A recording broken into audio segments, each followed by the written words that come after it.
Hey everyone, I have some good news for you today. I'm Miss Karen and I'm so glad you joined us.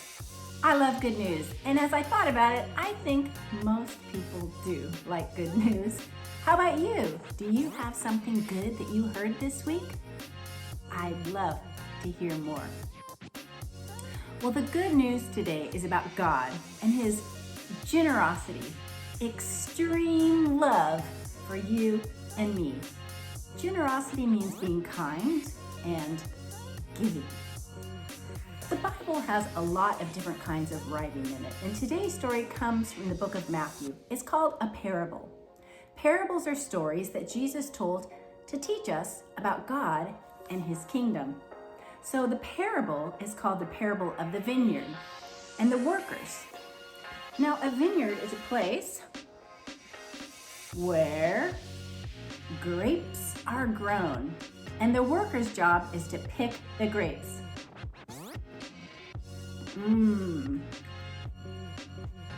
I love grapes.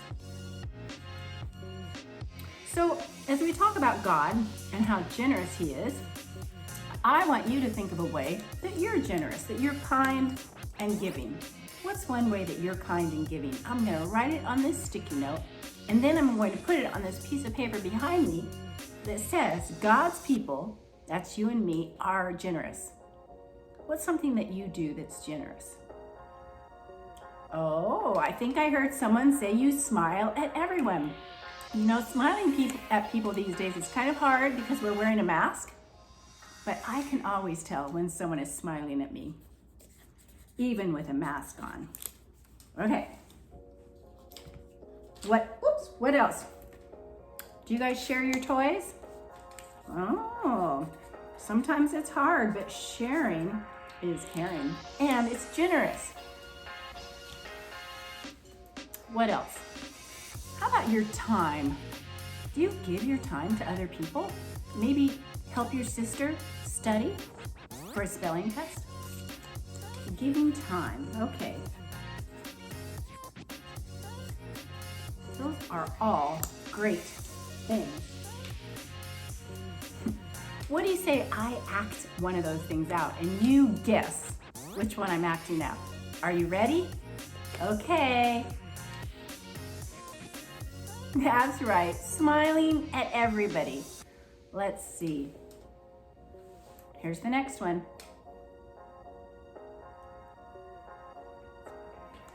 What do you think that one was? Sharing my toys. Okay, here's the last one.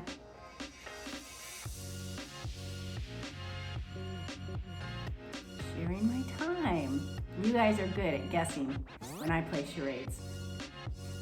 So we can all be generous. Sometimes it's easier to be generous than other times. But how much more generous do you think God is than we are? I mean, after all, God made us and He made us generous. So that means our generosity must come from God Himself, which makes Him super generous. I want to do a cheer. I want the boys to say, God is generous. And I want the girls to say, that's good news. Are you ready, boys?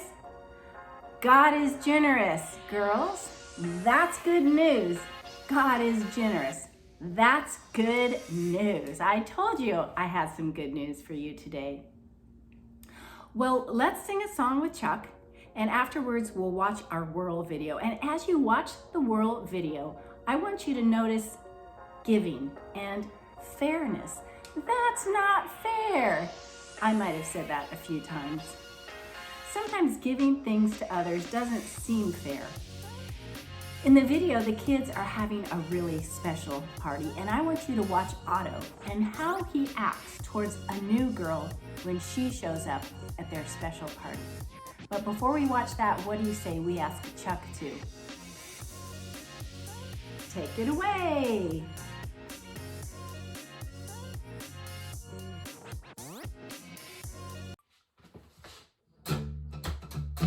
Hi there, let's sing God is so good. God is so good. God is so good.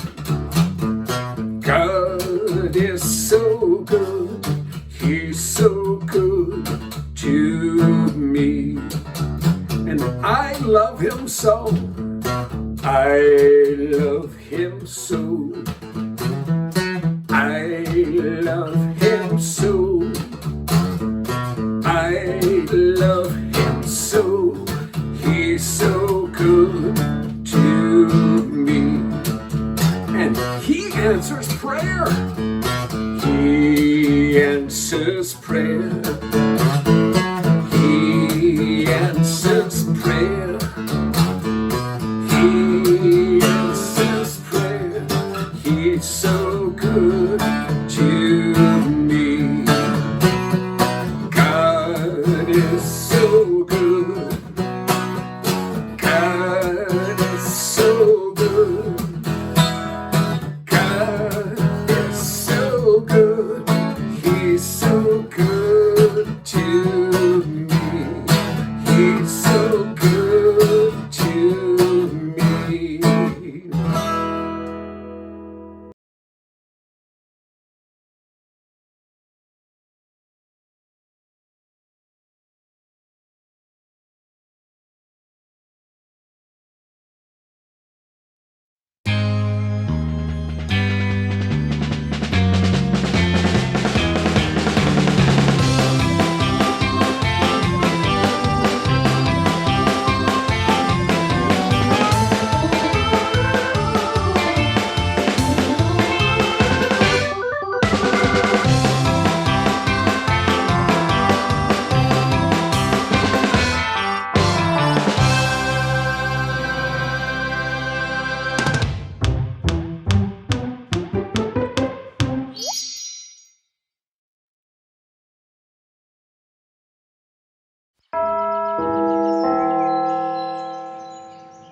All right, Ruby, this is it. You're gonna clean this pipe organ like it's your job, because it is. And afterwards, you get a free pass to Funtopia, the greatest amusement park in the history of humanity.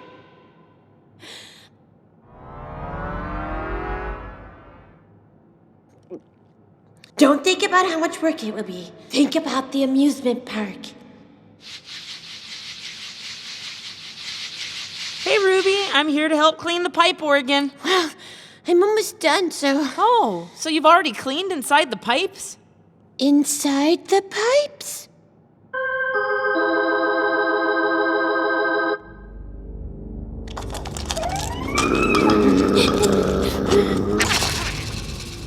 Okay, I'm going to start screaming now. Ruby, are you all right? No, there's a family of raccoons in here! Hold on.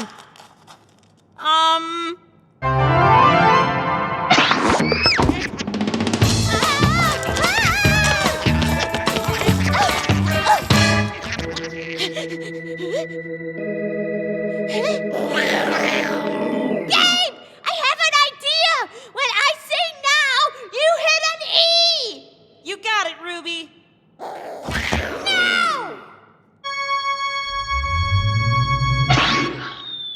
That was a D flat! Oh, sorry. That is it! Get off my pipe organ!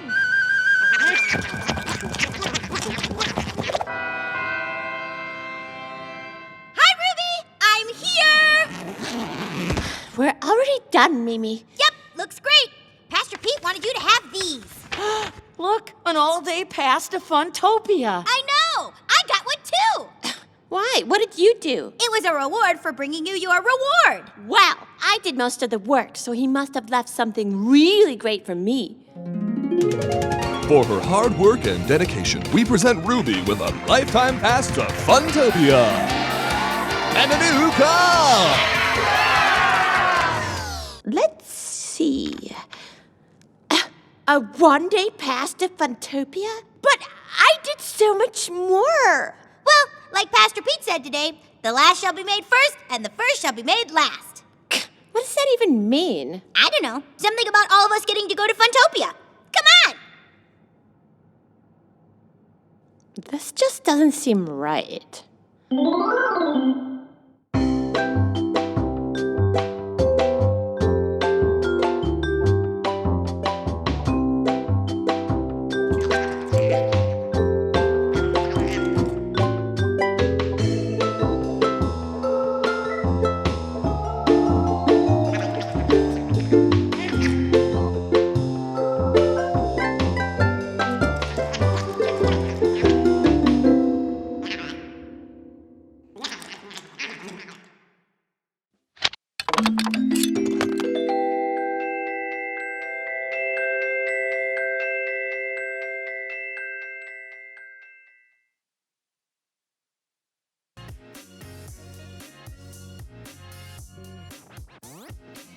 Thanks, Chuck.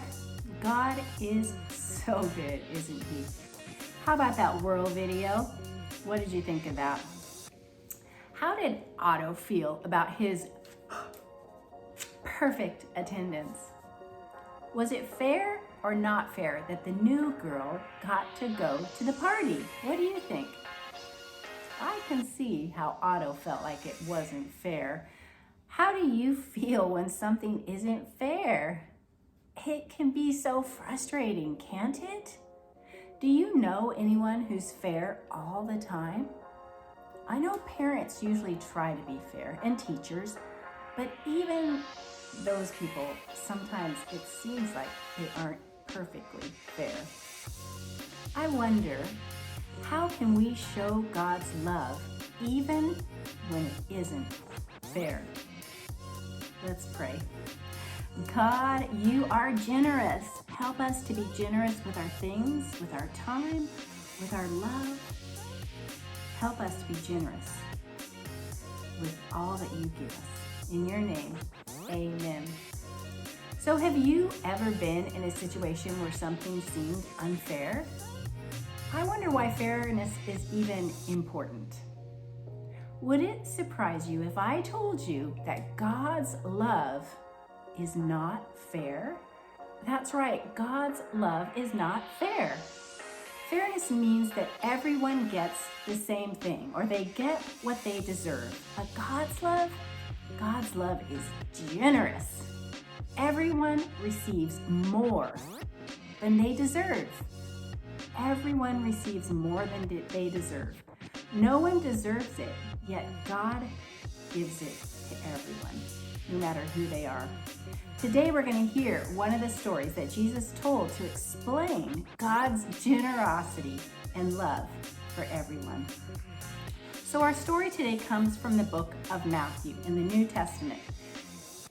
It's called the Parable of the Vineyard. Jesus used these stories called parable to help explain God and his kingdom and his love. The parables feature things that are kind of everyday things and situations that the people in Bible times were familiar with, to explain ideas that were kind of harder to understand. Today's story is about a rich landowner, workers, and a vineyard where grapes were grown. Let's read it. The Parable of the Vineyard, Matthew 20, verses 1 through 16.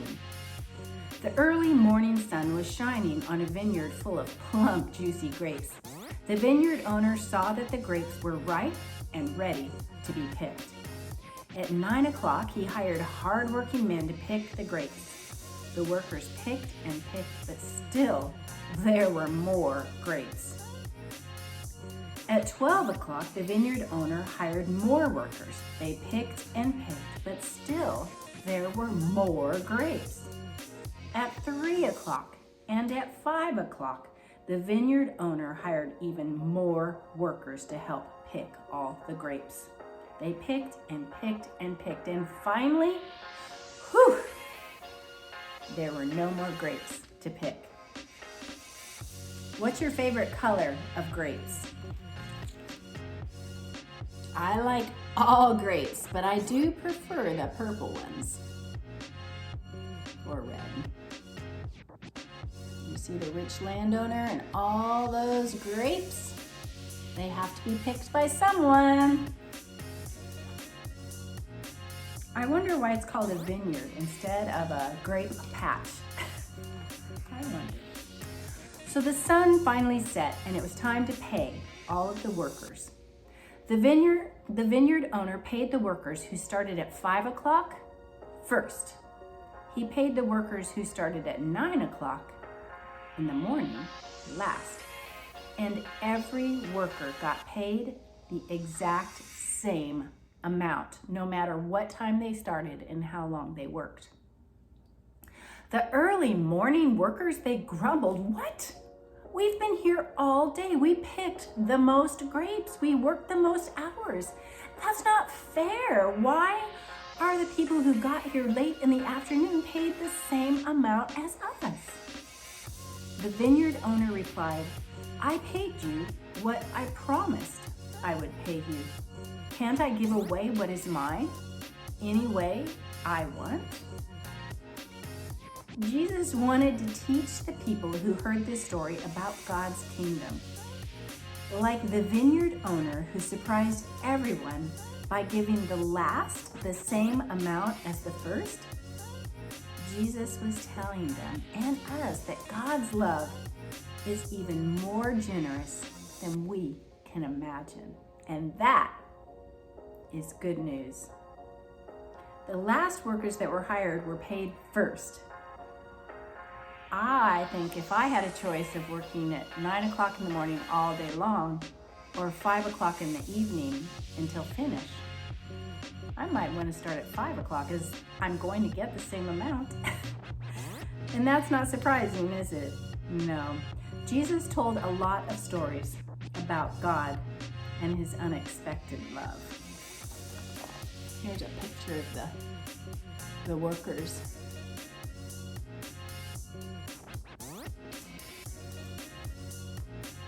In the world's eyes, which group of workers should have been paid the most? Those guys who got there early in the morning, and the least should have been the men who got there late. Why did Jesus say that everyone was paid the same amount? What's the point of that in this story? How would you feel if you were that first group of workers? The last group? It does not seem fair at all, does it? I would feel kind of bad even if I was the last worker who got paid the same amount as the first worker. How is the landowner who was paying the workers like God? He was generous, wasn't he? He was generous with his money. Has someone been generous with you? How did that make you feel? How does it make you feel to think that God is generous with all of us in his love? No matter where we are in our lives, we receive God's full, generous love. Children, adults, teenagers, old people, we all receive the same amount of God's love, no matter who we are and what we do. He loves us all the same, and he loves us with a lot of giving and generosity. Imagine you went to get ice cream. I know, I said ice cream, from an ice cream truck. And another kid that's in the line can't find their money and starts to walk away. How could this story end like Jesus' story? What do you think? Do you think someone could be generous? I think someone could. God blesses all of us, and that means he blesses me and he blesses you. So with God's help, let's be generous and go and bless our world. I'm so glad you joined me today, and I hope that you'll talk to your mom or dad or someone in your family about these stories. Some of these stories about Jesus are really difficult to understand because Jesus takes the way that the world does things and he turns it upside down in a way that is amazing and loving, the best way. Don't forget that there are activity sheets on Cornerstone's website that go along with this story. We hope you and your family are staying safe and that you look around this week for God and his generosity and share that that is good news. Bye.